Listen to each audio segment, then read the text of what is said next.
Você já viu gente mimada, mas nada se compara ao Henrique VIII. Imagina um rei tão obcecado que decidiu invadir e queimar um país inteiro durante 7 anos. Tudo porque uma bebê de 6 dias, a Maria Stuart, disse não para ele. Ou melhor, a família dela disse. O nome oficial disso nos livros é cortejamento brutal, mas eu chamo de a invasão mais ridícula da história. Oi, coroados e curiosos, eu sou a Steph e hoje a gente vai abrir o arquivo da Maria Stuart e entender como uma recém-nascida virou o alvo do homem mais perigoso da Europa. Se você gosta de história visceral, sem filtro, de documentário chato, já clica no botão de se inscrever e ativa o sininho, porque aqui no Stephflix a história não é aula, é exposição. Antes da gente entender por que o Henrique VIII ficou tão furioso e invadiu a Escócia durante 7 anos, porque não conseguia aceitar a recusa de um casamento infantil, precisa entender qual era o contexto político e militar que cercava toda essa situação. Porque não foi só por ser malvado, embora o Henrique VIII fosse malvado, maluco e todas aquelas coisas que a gente já falou várias vezes, mas nesse caso era puramente uma ambição dinástica e também poder territorial, vontade de unificar ambas as coroas, da Inglaterra e da Escócia. O Henrique VIII tinha duas obsessões que definiram sua vida inteira como rei. Ter um herdeiro, varão legítimo, o que o levou a se divorciar da Catarina, casar com a Ana, cortar a cabeça dela, casar com a Jane Seymour, divorciar novamente da quarta, casar-se outras 2 vezes e garantir que a Inglaterra fosse grande, poderosa e respeitada o suficiente para não só competir com outros reinos europeus, mas para dominá-los. A Escócia era vizinha, pequena e politicamente enfraquecida. Ainda estava se recuperando de batalhas e de invasões anteriores, e além disso ela era isolada. Então Henrique VIII pensou: como seria absolutamente ideal se eu controlasse a Escócia através de um casamento? Se eu casasse meu filho com a rainha escocesa, a Escócia seria basicamente absorvida pela Inglaterra. Não através da conquista, que custa dinheiro e é perigoso, mas através de uma aliança matrimonial. Era simples, elegante e eficaz.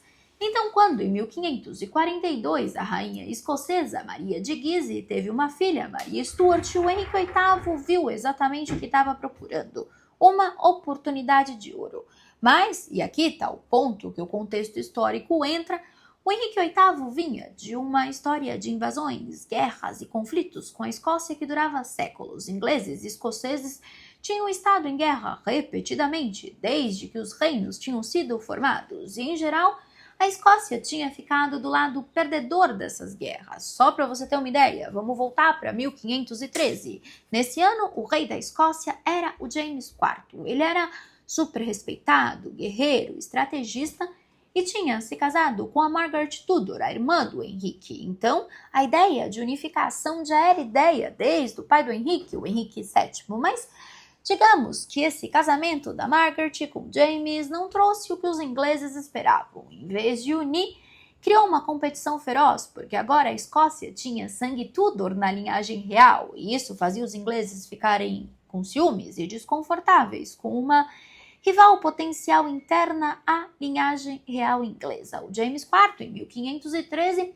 entrou em guerra contra a Inglaterra, porque veja só, a Inglaterra estava em guerra com a França e a Escócia era aliada da França. Então, o James IV invadiu a Inglaterra lá pelo norte e a batalha que se seguiu foi a chamada de Batalha de Flodden, em setembro de 1513. Foi um massacre, foi tão devastador que entrou para a história como o maior desastre militar escocês de todos os tempos. O James IV morreu em batalha e nem encontraram o corpo dele.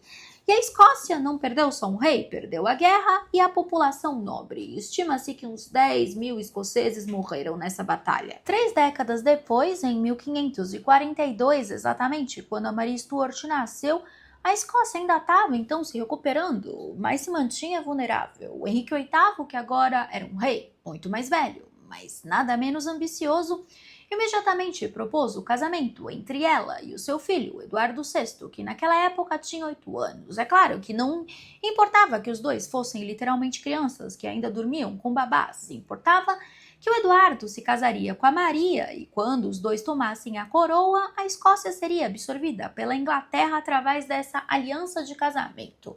Os escoceses, especialmente a mãe, Maria de Guise, que era uma mulher super inteligente com conexões na França, porque a família de Guise era uma das mais poderosas da história europeia, olharam para esse plano e basicamente disseram: "Você tá pirado, a gente não vai entregar nossa rainha bebê para a Inglaterra." E foi isso que fez o Henrique VIII explodir. Ele se recusou a aceitar a recusa, porque o Henrique VIII não era o tipo de rei que aceitava não como resposta. Se você já viu qualquer coisa sobre ele, ele cortava cabeças quando as pessoas discordavam dele, divorciava-se das esposas porque elas não conseguiam dar a ele filhos e mandava executar esposas e antigos amigos porque eles o traíram politicamente. Aí então você entende que ele era um homem que não tinha se educado para lidar com rejeição. Durante então 7 anos, de 1544 a 1551, Henrique VIII manteve uma campanha militar contínua contra a Escócia, com o objetivo específico e registrado nos compêndios militares de forçar os escoceses a aceitar o casamento da Maria com o Eduardinho. Não era uma conquista territorial no sentido de que conquistadores tradicionais fariam, senão invadir um país para tomar suas terras e incorporar o seu governo, porque aí você tem que governar, o que é custoso. Isso era realmente um assédio político através da violência militar, para quebrar a resistência da Escócia através do terror e devastação até eles se renderem. A Escócia nesse período foi devastada, vilarejos queimados, cidades saqueadas e a população civil morreu em larga escala. E aqui seria cômico se não fosse trágico. Isso foi chamado de Half-Yowing, o cortejamento brutal. E você achando que as DMs no Instagram são abusivas. Querida, mais ou menos ele quis dizer isso. Se você não me aceitar, eu vou queimar sua casa, vou matar seus vizinhos, vou destruir suas colheitas e vou invadir você com meu exército. Então, durante parte desse tempo, exatamente 5 anos, a Maria Stuart estava lá, crescendo em um país que estava todo o tempo em guerra. Imagina o trauma. E aí, a Maria de Guise, sua mãe, decidiu que aquele país não era seguro para a filha e que mandá-la para fora iria, pelo menos, brecar ou frustrar os ataques dos ingleses. E olha que os ingleses naquela época já estavam bem perto. Imagina se ele conseguisse tomar à força a pequena Maria. O Henrique teria tirado ela do seu trono escocês, mandado ela para a Inglaterra, iria colocá-la sobre aquela custódia, que é mais uma prisão, e forçado ela a se casar com pouca idade com seu filho. Enfim, como eu comentei, a família Guise tinha grandes conexões na França, era um dos mais ricos dentro da dinastia dos Valois. Então, ela mandou a filha embora para a França, sozinha. Claro que a justificativa oficial foi: a França é um grande centro de educação, de requinte, de cultura. Eu estou mandando a minha filha para aprender com os melhores e voltar como uma rainha criada. A Maria Stuart então chegou na França com 5 anos. O rei da época era o Henrique II, que era marido da Catarina de Médici, que depois de anos sem engravidar, produziu uma renca de filhos. Foram 10 no total. E o mais velho se chamava Francis, e ele era o Delfim, o herdeiro do trono, e o acordo foi com que eles cresceriam juntos e se casariam. Ele era um ano mais novo que a Maria. Enfim, na França, ela não foi tratada como refém, nem como criança deportada que ninguém queria. Ela foi tratada como membro da família real. Ela cresceu com os filhos do rei, teve a mesma educação que eles, aprendeu a dançar a moda francesa, a falar francês de forma fluente, tanto que anos depois, quando ela voltou para a Escócia, ela falava escocês com aquele sotaque francês tão forte que as pessoas precisavam repetir, porque não entendiam ela pronunciando a própria língua materna. Lá ela também aprendeu a política francesa, como a corte, que era uma das mais sofisticadas e intelectualmente estimulantes, funcionava e se tornou a princesa francesa, com os valores da corte francesa e a sensibilidade que não tinha nada a ver com a brutalidade da Escócia. E aí, em 1558, quando a Maria tinha 15 anos e o Francis tinha 14, a corte francesa decidiu que era hora de formalizar e casar os dois. No dia 24 de abril, a Maria Stuart se casou com o Francis na Catedral de Notre-Dame, de Paris. O casamento foi gigante, foi um evento de estado internacional.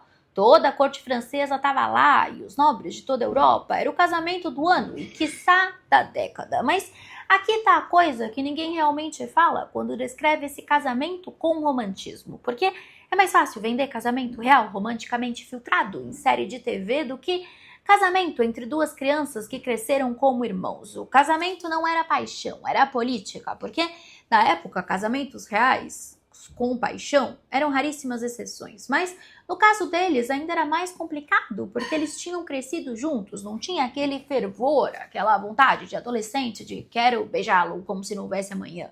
E aí vem a parte que a série O Reinado dramatiza. Para criar drama da TV, a série mostra um romance intenso entre os dois, e tá bem, é uma série. Precisa de drama para manter a audiência interessada. Romance vende mais do que a realidade histórica, que era bem mais chata e bem mais triste, né? A gente sabe. Porque então, provavelmente, conforme os historiadores e biógrafos dos dois, o casamento nunca foi consumado de verdade. Porque, além de tudo, o Francis tinha uma saúde muito frágil. E aí a gente chega em junho de 1559, um ano depois do casamento da Maria do Francis, e o rei Henrique II da França estava participando de um torneio de cavalaria, e ele ia lá com um cavaleiro chamado Montgomery. Durante a segunda volta, porque torneio tem múltiplas rodadas, a lança do Montgomery quebrou. Isso não era incomum, as lanças quebram em torneios o tempo todo, mas um pedaço da lança que se despedaçou, um fragmento agudo de madeira, foi direto parar no olho do rei e atravessou o cérebro. O Henrique II caiu do cavalo, literalmente. Claro que os médicos tentaram remover o fragmento, mas não conseguiram totalmente. Enfim, ele agonizou por 10 dias e acabou falecendo. E um detalhe interessante aqui, o Nostradamus tinha avisado a rainha Catarina de Médici, que avisou para o rei que ele poderia morrer na segunda rodada. Mas enfim, você sabe como são homens. Isso dá um vídeo completo que eu vou adorar fazer para vocês. De qualquer forma, quando o Henrique II morreu, o trono da França passou para o seu herdeiro mais velho, o Francis, que era o marido da Maria e tinha 16 anos. Mas o Francis era frágil. Como eu comentei, vivia sempre doente desde criança, com infecções crônicas, o que na nossa linguagem atual significa sistema imune fraco. Ele viveu só quase 2 anos como rei, porque em 1560 ele ficou muito doente, provavelmente de uma infecção no ouvido que evoluiu para uma complicação cerebral, algo que a medicina da época não conseguia tratar. E aí ele morreu, com 17 anos.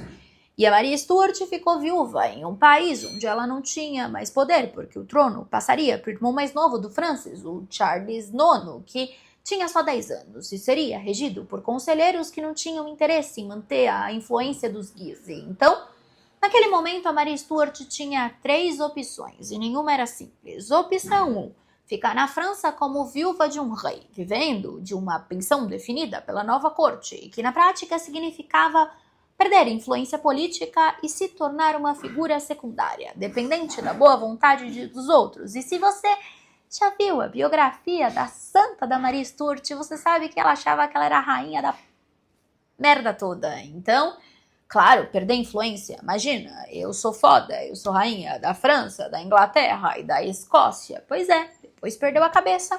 Opção 2, casar novamente dentro da nobreza europeia e tentar reconstruir sua posição através de uma nova aliança. Ela ainda era jovem, de sangue real, mas o casamento vinha com várias complicações políticas, religião, sucessão e disputas de poder que tornavam qualquer união um risco. Opção 3, voltar para a Escócia, um país que ela mal conhecia, com uma nobreza que ela não controlava, em um cenário religioso completamente diferente daquele que tinha sido criada. A Escócia tinha mudado. Enquanto a Maria crescia na França, a Escócia tinha mudado de forma drástica. A religião tinha mudado, a Escócia virou protestante durante o seu exílio, e enquanto isso a Maria estava sendo criada como uma católica fervorosa na corte francesa. Então, ela ia voltar para um país que era ativamente hostil à sua religião. A política também tinha mudado. Quando a Maria saiu em 1548, tinha uma regência em seu lugar, tinha poder concentrado em certos nobres, e agora, 12 anos depois, a regência tinha evoluído, tinham novas alianças, novas inimizades e facções políticas que ela não tinha como entender porque estava em outro país. Mas aqui está o ponto crítico, ela precisava voltar, porque na Escócia ela tinha uma função, ela era rainha. E além de tudo isso, a mãe dela, Maria de Guise, tinha morrido em 1560, no mesmo ano que o marido Francis. Então, A Maria não estava voltando para estar com a mãe, estava voltando sozinha para um país de pessoas estranhas e como rainha viúva e politicamente frágil. E aí, em 1561, com 19 anos, a Maria Stuart voltou para a Escócia. E aí é onde a história realmente fica interessante, porque ela parou de ser uma menina traumatizada pela guerra, que fugiu com 5 anos, e começou a ser uma mulher que estava tentando manter um poder em um ambiente político que estava tentando comê-la viva. Mas isso é história para outro vídeo, porque hoje a gente contou como um rei invadiu um país porque ficou de pirracinha com um bebê. E isso por si só, hoje é suficiente. Eu espero que você tenha gostado desse vídeo. Se você gostou, aproveita, se inscreve no canal e ativa o sininho. Nós temos vídeos todos os dias, às 8 horas da noite. E se você gostou muito, eu espero que você tenha gostado muito, aproveita e se torna membro. Eu vou adorar ter você mais perto de mim. E também você vai me ajudar muito a continuar trazendo conteúdos de qualidade para você todos os dias aqui. Um beijo grande e até o próximo Steffi Flix.